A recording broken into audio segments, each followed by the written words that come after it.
Toxic. For me it's a top class high budget quality mess. That's it అండి. Quality తప్ప content ఏం లేదు మూవీలో. ఉత్త డొల్ల. ఫస్ట్ హాఫ్ అయిపోయింది. ఫస్ట్ హాఫ్ పర్లేదులే అనిపించినా ఏదో తేడా కొడుతుంది.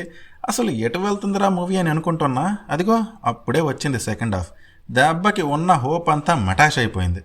ఫస్ట్ హాఫ్లో ఆ Ganga, Nadia and Elizabeth characters బాగానే అనిపించడం అండ్ ఈ రాయగాడు కూడా కాస్త ఓకేగా అనిపించడం ఫస్ట్ హాఫ్ ఓకేలే అనిపించింది. కానీ సెకండ్ హాఫ్ ఘోరం గురు.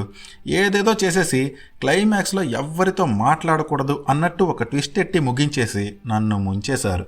It's a fairy tale for grownups అంటే వీళ్ళేదో మెచ్యూర్ కంటెంట్ ఉంటుంది అని అంటున్నారేమో అనుకున్నా. బట్ ఓన్లీ గ్రోనప్స్ చూడాల్సిన 18+ సీన్స్ ఉండే మూవీ అని మూవీ చూసాకే అర్థమైంది. 70% మూవీ FCUK ఆర్ ఫైటే ఉంటుంది. స్టోరీ అన్న మాటే ఉండదు. రాయగడు ఫస్ట్ హాఫ్ అంతా ఎప్పుడు అయితే కోపంగా ఉంటాడు లేదా కామంతో ఉంటాడు. సెకండ్ హాఫ్లో కాస్త ఎడిషనల్గా అయితే మత్తులో ఉంటాడు లేదా మెంటలోడ్ అయిపోతాడు. ఆ రాయ క్యారెక్టర్ ఈజ్ వెరీ డెలిలు క్యారెక్టర్ అండి.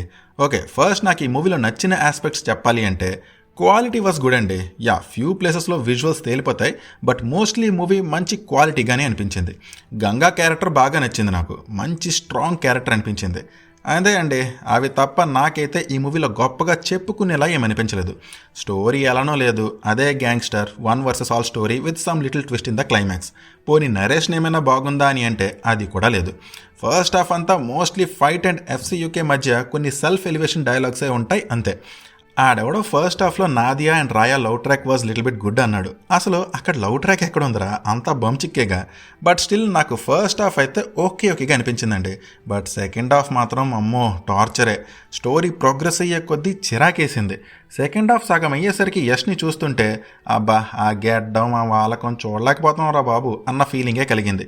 And to be honest climax twist బాగానే అనిపించింది. బట్ అప్పటికే షిప్ మునిగిపోయింది. కొన్ని ఉంటాయండి ఈ మూవీలో కంప్లీట్లీ సెన్స్లెస్. అసలు ఒక తల ఉండదు, తోక ఉండదు. అసలు రాయగాడు కొన్ని చేస్తాడండి. అసలు ఎందుకురా వైద వటకే అనిపిస్తుంది. ఒక స్టోరీ లేదు, ఎమోషన్ లేదు. పోనీ ఇదేదో మైండ్లెస్ యాక్షన్ మూవీ అనుకొని యాక్షన్ సీన్స్నైనా ఎంజాయ్ చేద్దామంటే అవి కూడా బిస్కెట్టే.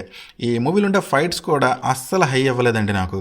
ఈ మూవీలో ఉండే ఫైట్స్ అన్నీ దివాళీ ఫైట్సే మ్యాక్సిమం. అన్నీ ఒకేలా ఉంటాయి. చనిపోయే మనిషి మారుతాడు కానీ చంపే విధానం అండ్ చంపినోడు మారడు. ఇక క్యారెక్టర్ డెవలప్మెంట్ మ్యాటర్కి వస్తే కుప్పలు క్యారెక్టర్స్ని పెట్టేశారు కానీ ఏ క్యారెక్టర్ని ప్రాపర్గా యూజ్ చేసుకోలేదు. కాస్త ఆ Ganga character better and Nadia, Elizabeth are also fine.